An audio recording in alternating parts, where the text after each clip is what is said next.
हम लोग अभी तक ग्रुप 17 का फिजिकल प्रॉपर्टीज़ पढ़ ली। Oxidation state was the last aspect of that physical properties और एटॉमिक प्रॉपर्टीज़। अब हम लोग केमिकल प्रॉपर्टीज़ पढ़ेंगे ग्रुप 17 का। तो जो सबसे पहला प्रॉपर्टी जो मोस्ट इम्पॉर्टेंट प्रॉपर्टी है वो है कि fluorine is the most reactive of all the halogen. जितना भी हेलोजन है उसमें ये सबसे ज़्यादा रिएक्टिव है। फ्लोरीन जो है मॉलिक्यूल सबसे ज़्यादा रिएक्टिव है। सारे हेलोजन मॉलिक्यूल्स में फ्लोरीन सबसे ज़्यादा रिएक्टिव है। ऐसा क्यों होता है? इसका जो मेन रीज़न है, पहला जो है वो इंटर इलेक्ट्रॉनिक रिपल्सन इसमें हाई होता है। एटॉमिक साइज जो है स्मॉल होता है, तो मॉलिकुलर साइज भी स्मॉल हो गया, ठीक है।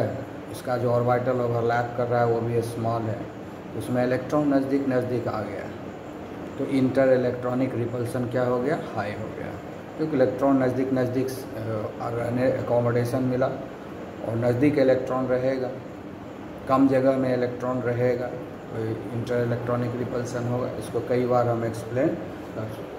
तो जो पहला रीजन है वो है inter electronic repulsion. Inter electronic repulsion, inter electronic repulsion जो है वो वेरी हाई है, ठीक है। इंटर इलेक्ट्रॉनिक रिपल्सन जो है बहुत ज़्यादा है, ठीक है। दूसरा है electron gain enthalpy. Electron gain enthalpy ये भी हाई है। Electron gain enthalpy very high नहीं है लेकिन हाई है, ठीक है। और तीसरा चीज़ जो है बॉन्ड डिसोसिएशन इंथैल्पी।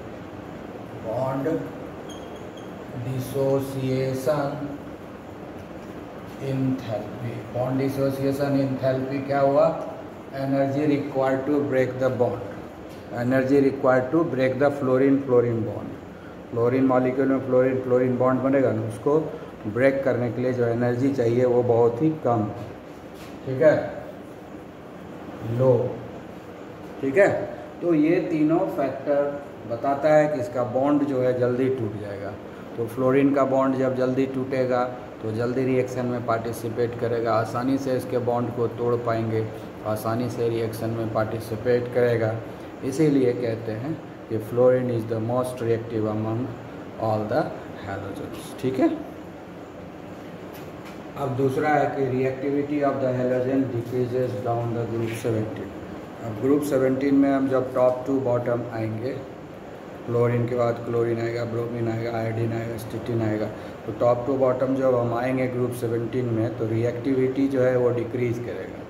रिएक्टिविटी जो है वो डिक्रीज़ करेगा। क्यों रिएक्टिविटी डिक्रीज़ करेगा? क्योंकि ये सारे फैक्टर सब चेंज हो जाएगा। इंटर इलेक्ट्रॉनिक रिपल्सन जो है जो वेरी हाई है वो धीरे धीरे घटने लगेगा ना, क्योंकि एटॉमिक साइज बढ़ने लगेगा। इंटर वेरी हाई क्यों है? एटॉमिक साइज जो है स्मॉल है, इसमें क्या है?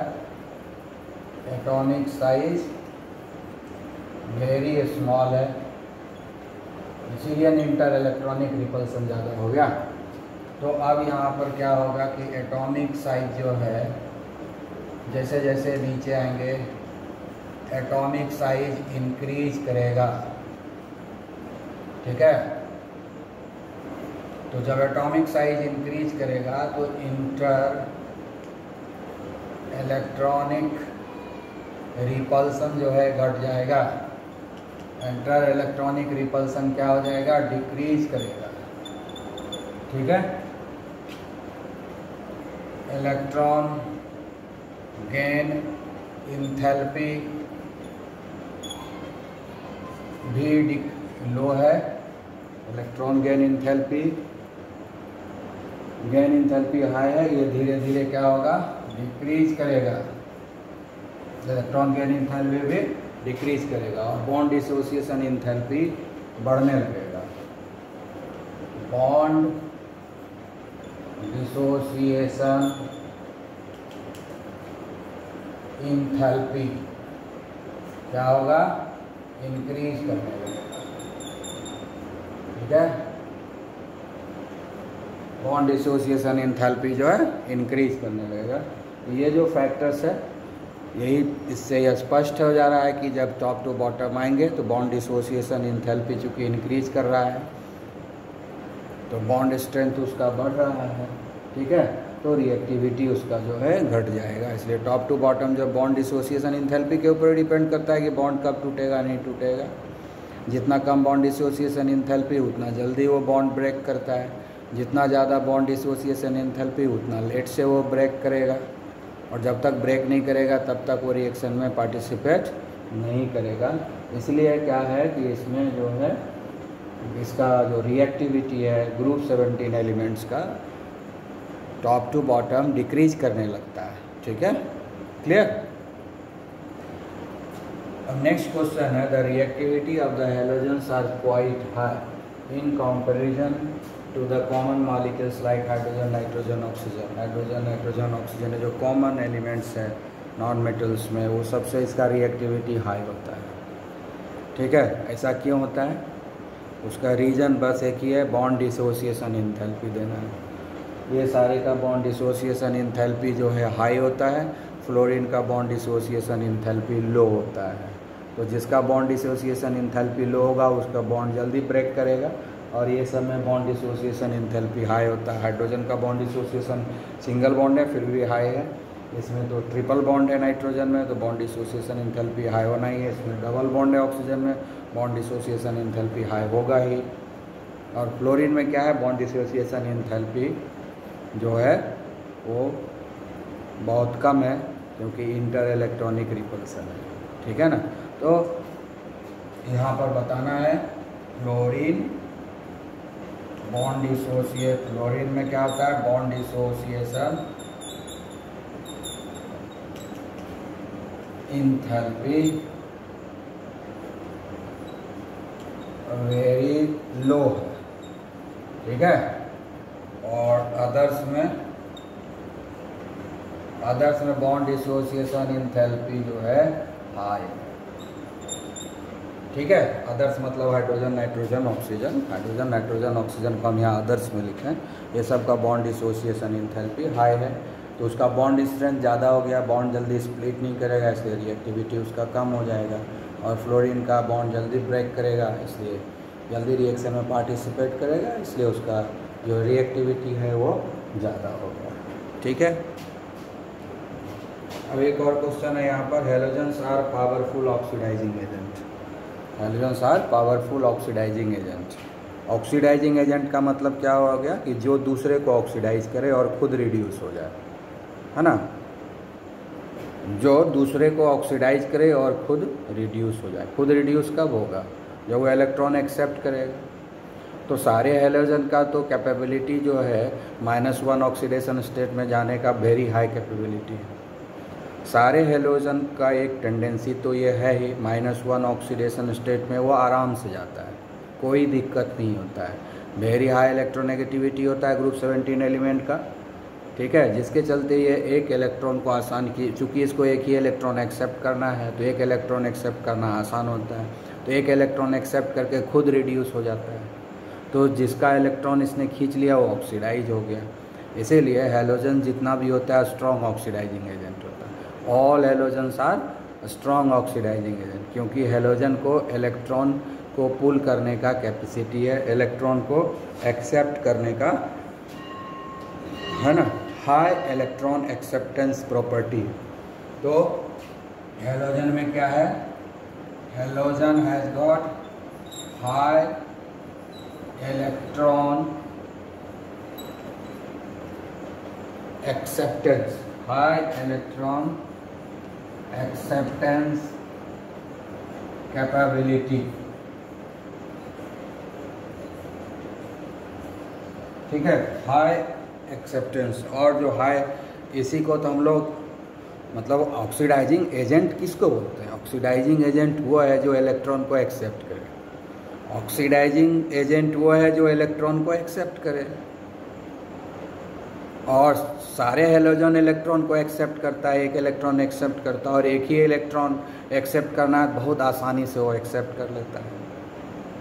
तो वेरी हाई, इसलिए आसानी से वो इलेक्ट्रॉन एक्सेप्ट कर गया, तो हाई इलेक्ट्रॉन एक्सेप्टर हुआ ये, इसलिए अब वेरी स्ट्रॉन्ग ऑक्सीडाइजिंग एजेंट हुआ, क्योंकि ये खुद को अब रिड्यूस जो है बहुत तेज़ी से करता है, बहुत स्पीड से करता है, क्योंकि आसानी से इलेक्ट्रॉन को गेन करता है, इसलिए ये इसको हम लोग बोलते हैं पावरफुल ऑक्सीडाइजिंग एजेंट। हैलोजन क्या हो गया?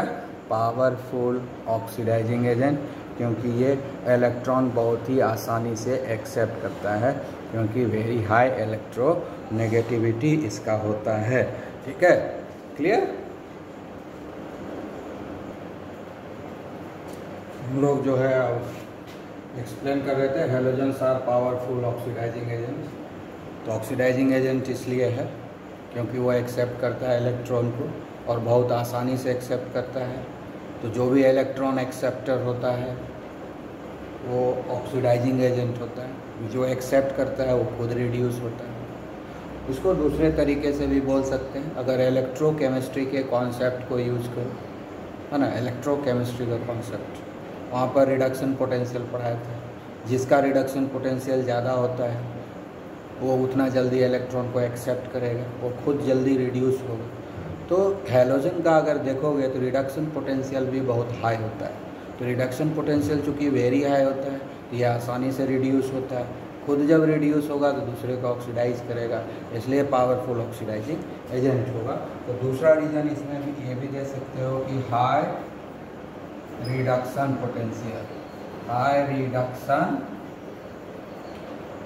पोटेंशियल, हाई रिडक्शन पोटेंशियल भी है, इसीलिए ये जल्दी रिड्यूस होता है, और जल्दी रिड्यूस होगा तो ये स्ट्रॉन्ग ऑक्सीडाइजिंग एजेंट होगा, पावरफुल ऑक्सीडाइजिंग एजेंट होगा। अब दूसरा क्वेश्चन लेते हैं। Fluorine is the strongest oxidising agent and oxidises other halide ions in solution और even in the solid phase. ठीक है, तो उसको रिडक्शन पोटेंशियल को दो, तुरंत हो जाएगा एक्सप्लेनेशन। फ्लोरीन जो है ऐसे भी सबसे ज़्यादा इलेक्ट्रॉन एक्सेप्ट करने का कैपेबिलिटी जो है फ्लोरीन के पास ही है।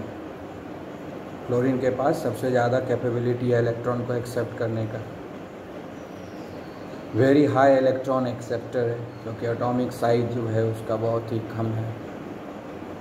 ठीक है, वेरी हाई इलेक्ट्रोनेगेटिविटी है, क्योंकि जो न्यूक्लियर चार्ज है, इफेक्टिव न्यूक्लियर चार्ज वो वेरी हाई है, तो वो सब के चलते भी ये फेवर करता है कि वो जो है इलेक्ट्रॉन एक्सेप्ट करेगा।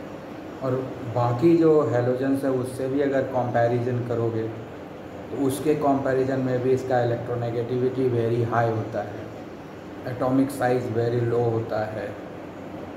तो ये सब फेवरेबल सिचुएशन है जिसमें कि फ्लोरीन जो है आसानी से इलेक्ट्रॉन को एक्सेप्ट करेगा। इसके अलावा जो रिडक्शन पोटेंशियल होता है वो फ्लोरीन का हाईएस्ट होता है, सबसे ज़्यादा होता है, फ्लोरीन का सबसे ज़्यादा होता है। यानी सारे हैलोजन्स जो है अदर देन फ्लोरीन, वो सारे हैलोजन का रिडक्शन पोटेंशियल फ्लोरीन के कंपैरिजन में कम होता है। इतना कम होता है इवन फ्लोरीन जो है दूसरे जो हैलाइड आयंस है ना, फ्लोराइड आयन को छोड़ करके दूसरे जो हैलाइड आयंस है उसको भी ये ऑक्सीडाइज कर देता है।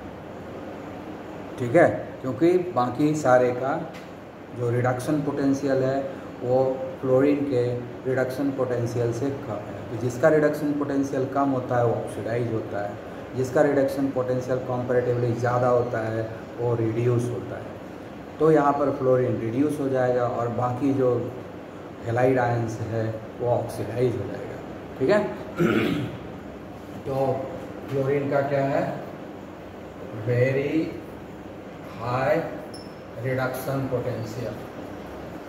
अगर ये पॉइंट लिख दिए तो कोई बात नहीं है, ये पॉइंट से सब एक्सप्लेनेशन हो जाता है। Very high reduction potential of fluorine.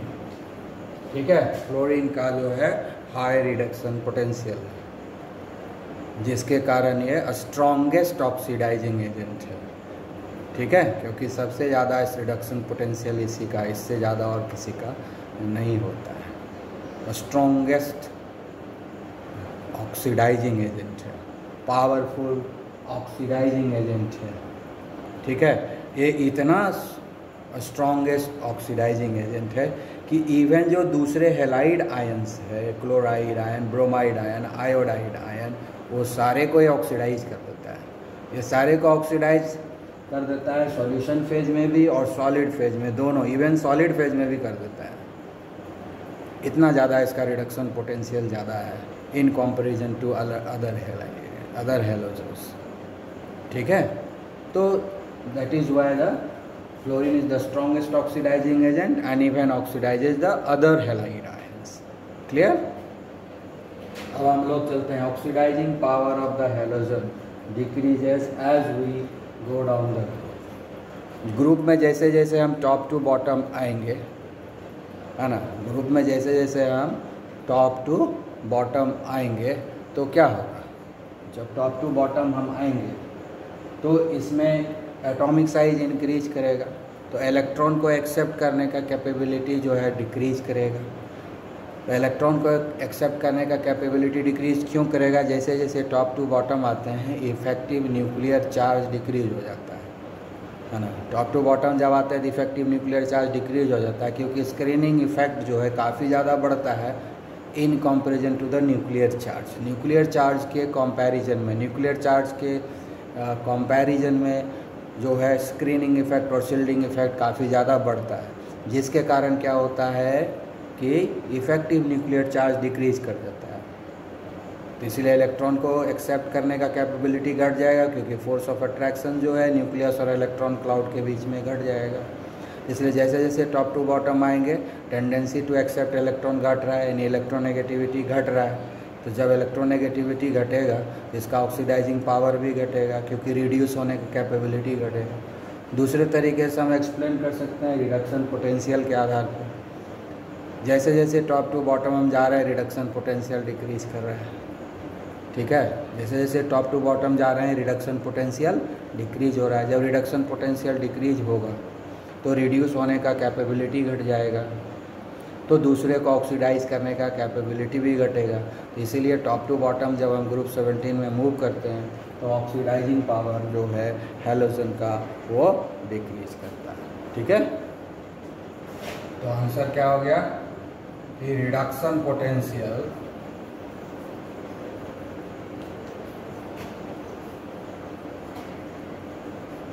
Decrease कर रहा है। जैसे जैसे हम नीचे आ रहे हैं रिडक्शन पोटेंशियल डिक्रीज कर रहा है। रिडक्शन पोटेंशियल जब डिक्रीज करेगा तो उसका रिड्यूस होने का चांसेस कम होगा, और रिड्यूस होने का चांसेस कम होगा तो उसका ऑक्सीडाइजिंग कैपेबिलिटी, ऑक्सीडाइजिंग पावर जो है रिड्यूस हो जाएगा, कम हो जाएगा। ठीक है, क्लियर?